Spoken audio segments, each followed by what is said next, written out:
அன்புள்ள தனுசு ராசி அன்பர்களே வணக்கம். தனுசு ராசி அன்பர்களுக்கு புதன் பெயர்ச்சி பலன்களை நாம் பார்க்க போகிறோம். புதன் பகவான் பிப்ரவரி 3ஆம் தேதி மகர ராசியிலிருந்து கும்பராசிக்கு செல்கிறார். அவர் ஏற்கனவே அங்கு இருக்கும் சூரியன் ராகுவுடன் இணைகிறார், குருவின் பார்வையை பெறுகிறார்.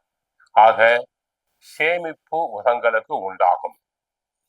புதன் தங்களுக்கு 7ஆம் இடத்திற்கும் 10ஆம் இடத்திற்கும் உரியவர். தனுசு ராசியில் பிறந்தவர்கள் தங்கள் நிதி நிலையை மேம்படுத்திக் கொள்ளும் வாய்ப்பினை பெறுவார்கள்.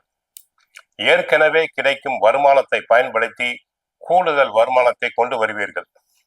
நல்ல மூலதனம் செய்வீர்கள். புதியவர்களின் நட்பு உங்கள் தொழிலை விரிவுபடுத்த உதவியாக இருக்கும். வருமானத்தில் ஒரு பகுதியை உங்கள் எதிர்காலத்திற்கு சேமித்து வைக்கும் வாய்ப்பும் கிடைக்கும். முதலீடுகள், காப்பீட்டு திட்டங்களில் தாங்கள் கவனம் செலுத்துவீர்கள். எல்ஐசி, இன்சூரன்ஸ் போன்றவற்றில், சிட் ஃபண்ட்ஸ் போன்றவற்றில் தாங்கள் முதலீடுகள் செய்யலாம். குடும்பத்தை பொறுத்தவரை கணவன் மனைவி இடையே ஒற்றுமை ஓங்கும், பரஸ்பர அன்பு பெருகும், ஒருவரை ஒருவர் புரிந்து கொள்வார்கள். தடைப்பட்ட தடங்கலான சுபகாரியங்கள் நல்ல விதமாக நடைபெறும். ஆண்களுக்கு நல்ல வரன் அமையும், பெண்களுக்கும் நல்ல வரன் அமையும். உத்தியோகத்தை பொறுத்தவரை தங்களுக்கு நியாயமாக கிடைக்க வேண்டிய பதவி உயர்வு, சம்பள உயர்வு அனைத்தும் தங்களுக்கு கிடைக்கும். உயர் அதிகாரிகள் தங்கள் திறமையை பார்த்து மனமாற பாராட்டுவார்கள். உத்தியோகத்தில் தங்களுக்கு கிடைக்க வேண்டிய பதவி உயர்வு, சம்பள உயர்வு, இடமாற்றம் மிக விரைவில் கிடைக்கும்.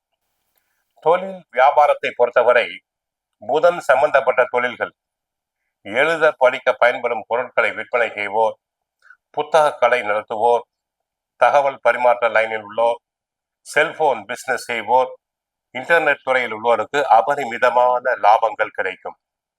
வியாபாரத்தில் நல்ல சேமிப்புகள் உண்டாகும். கூட்டாளிகள் நன்கு ஒத்துழைப்பர். தரகு கமிஷனை பொறுத்தவரை லேண்ட் பிசினஸ் புரோக்கர்களுக்கு நல்ல அபரிமிதமான லாபம் உண்டாகும். ஏனென்றால் செவ்வாய் பகவான் லேண்ட் சம்பந்தமான கிரகம், நில சம்பந்தமான கிரகம் செவ்வாய் சாதகமாக இருக்கிறார், குருவின் பார்வையை பெற்றிருக்கிறார். ஆக தரகு கமிஷன் துறை அன்பர்களுக்கு அபரிமிதமான லாபம் உண்டாகும். சேமிப்பினை தொடர்வீர்கள்.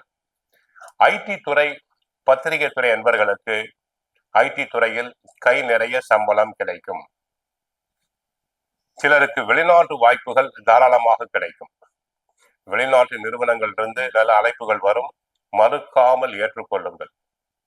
வேலை இழந்தோருக்கு நல்ல வேலை கிடைக்கும். பத்திரிகை துறை அன்பர்களுக்கு தங்கள் துறையில் தாங்கள் புகழ் பெறுவீர்கள். சேமிப்புகள் நல்லபடியாக உண்டாகும். ஆக கோயிலுக்கு சென்றால் நவகிரகத்தில் புதனை வழிபடுங்கள், மகாவிஷ்ணுவை வழிபடுங்கள். வாழ்க வளமுடன், மங்களம் உண்டாகட்டும்.